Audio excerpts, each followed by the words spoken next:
Good day everyone. So we're here to present one of the art history and movement which is the Dada or the Dadaism. Let us all broaden our knowledge by digging up some information that can make us understand what is Dadaism is. This is the art history timeline where we can see that there are a lot of arts evolved through the years. And in 1916, Dada or Dadaism evolved. Dada was an artistic and literary movement that began in Zurich, Switzerland. It arose as a reaction to World War I and the nationalism that many thought had led to the war. Influenced by other avant-garde movements like Cubism, Futurism, Constructivism, and Expressionism. Its output was wildly diverse, ranging from performance art to poetry, photography, sculpture, painting, and collage. Dada's aesthetic, marked by its mockery of materialistic and nationalistic attitudes, proved a powerful influence on artists in many cities, including Berlin, Hanover, Paris, New York, and Cologne, all of which generated their own groups. The movement dissipated with the establishment of Surrealism, but the ideas it gave rise to have become the cornerstone of various categories of modern and contemporary art. Dada was the direct antecedent to the conceptual art movement, where the focus of the artist was not on crafting aesthetically pleasing objects, but on making works that often upended bourgeois sensibilities and that generated difficult questions about society, the role of the artist, and the purpose of art. So intent for members of Dada on opposing all norms of bourgeoisie culture that the group was barely in favor of itself. Dada is anti-Dada, they often cried. Dada artists are known for their use of ready-mades, everyday objects that could be bought and presented as art with little manipulation by the artist. The use of ready-made forced questions about artistic creativity and the very definition of art and its purpose in society.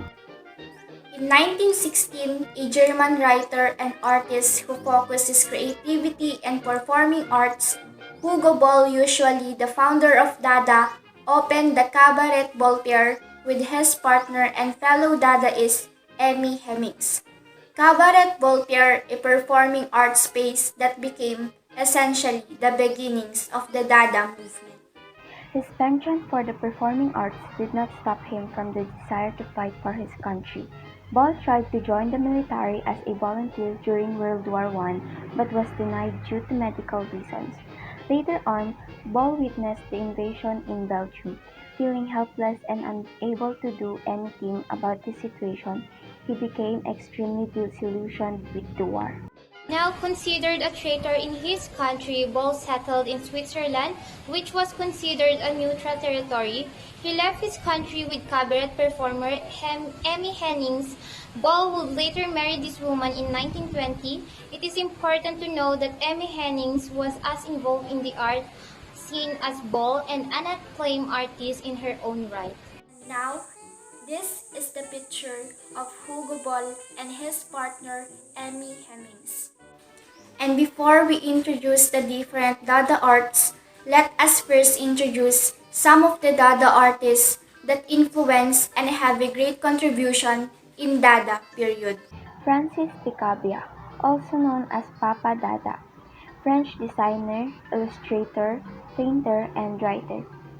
Hugo Ball, founder of Dada, German-Swiss performance artist. Next, Hans Arp, best known for his biomorphic sculptures and one of the most versatile creative minds of the early 20th century, a first German sculptor, painter, and collagist. Next, Marcel Duchamp, the father of conceptual art, a French painter and sculptor. The first picture is Hannah Hawk. He promoted the idea of women working creatively more generally in society. He is a German photomontage artist. The next picture is Raoul Holzmann, one of the founders of Berlin Dada, and he is an Austrian sculptor, photographer, and writer. Lastly is Kurt Schwitters, the most famous for his collages called Mer's Pictures. He is a German painter, collagist, and a writer. In the slide, we see the timeline of some of the Dada arts. And now, let's tackle them one by one. Picabia worked closely with Alfred Stieglitz, who gave him his first one-man show in New York City. The fact that the camera is broken and the gear shift is in neutral has been thought to symbolize Stieglitz as worn out, while the contrasting decorative Gothic working refers to the outdated art of the past. The drawing is one of a series of mechanistic portraits and imagery created by Picabia that ironically do not celebrate modernity or progress, but like similar mechanistic works by Duchamp, showed that such subject matter could provide an alternative to traditional artistic symbolism. Let's move on to the next slide. Reciting the sound poem Karawane by Hugo Ball wrote the first Dada Manifesto in 1916. This manifesto was a culmination of his sentiments regarding the war and society. The manifesto discusses the terrible state of society as well as his dislike for previous philosophy. Ball designed this costume for his performance of the sound poem Karawane, in which nonsensical syllables uttered in patterns created rhythm and emotions, but nothing resembling any known language.